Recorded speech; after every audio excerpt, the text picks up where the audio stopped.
കൊച്ചി ധനുഷ്കോടി ദേശീയപാതയുടെ നിർമ്മാണവുമായി ബന്ധപ്പെട്ട് മൂന്നാർ ഹെഡ്വർക്സ് ഡാമിന് സമീപം ഇന്ന് പുലർച്ചെയുണ്ടായ വൻ മലയിടിച്ചിൽ മേഖലയിൽ വലിയ അപകട ഭീഷണി സൃഷ്ടിച്ചിരിക്കുകയാണ്.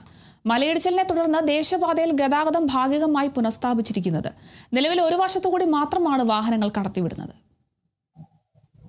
കൊച്ചി ധനുഷ്കോടി ദേശീയപാതയുടെ നിർമ്മാണവുമായി ബന്ധപ്പെട്ട് ഹെഡ്വർക്സ് ഡാമിന് സമീപമുണ്ടായ മലയിടിച്ചിൽ വലിയ രീതിയിലാണ് ഉണ്ടായിരിക്കുന്നത്. ഇന്ന് പുലർച്ചെയായിരുന്നു ഏകദേശം 4 മണിയോടെയാണ് ഇത്തരത്തിൽ ഇടിച്ചിലുണ്ടായത്.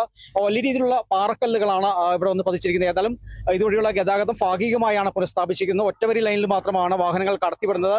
ഏതായാലും പാറകൾ പൊട്ടിച്ചു നീക്കി ഗതാഗതം പൂർണ്ണമായി പുനഃസ്ഥാപിക്കാനുള്ള നടപടികൾ ദേശീയപാത അധികൃതർ ആരംഭിച്ചു കഴിഞ്ഞു. ഏതായാലും ഈ ഹെഡ്വർക്സ് ഡാം മുതൽ പള്ളിവാസലിന്റെ ഇടയിലുള്ള പല ഭാഗങ്ങളിലും വലിയ രീതിയിലുള്ള മലയിടിച്ചിൽ ഭീഷണിയാണ് നിലനിൽക്കുന്നത്. അതുകൊണ്ട് തന്നെ അശാസ്ത്രീയമായ നിർമ്മാണം നിർത്തി സാധാരണഗതിയിലുള്ള റോഡ് വികസനമാണ് ഈ ജനങ്ങൾ ആഗ്രഹിക്കുന്നത്. ഏതായാലും ഗ്യാപ്പ് റോഡ് പോലുള്ള സമാന രീതിയിലുള്ള ഒരു അപകടം അല്ലെങ്കിൽ അവിടെയുള്ള ഒരു മലയിടിച്ചിൽ കാരണം പലപ്പോഴും വലിയ മഴക്കാലത്ത് ഗതാഗത നിയന്ത്രണം ഏർപ്പെടുത്തും. അത്തരത്തിലുള്ള ഒരു ഗതാഗത നിയന്ത്രണം ഇവിടെ ഉണ്ടാകാൻ പാടില്ലെന്നാണ് നാട്ടുകാർ ആവർത്തിച്ച് പറയുന്നത്.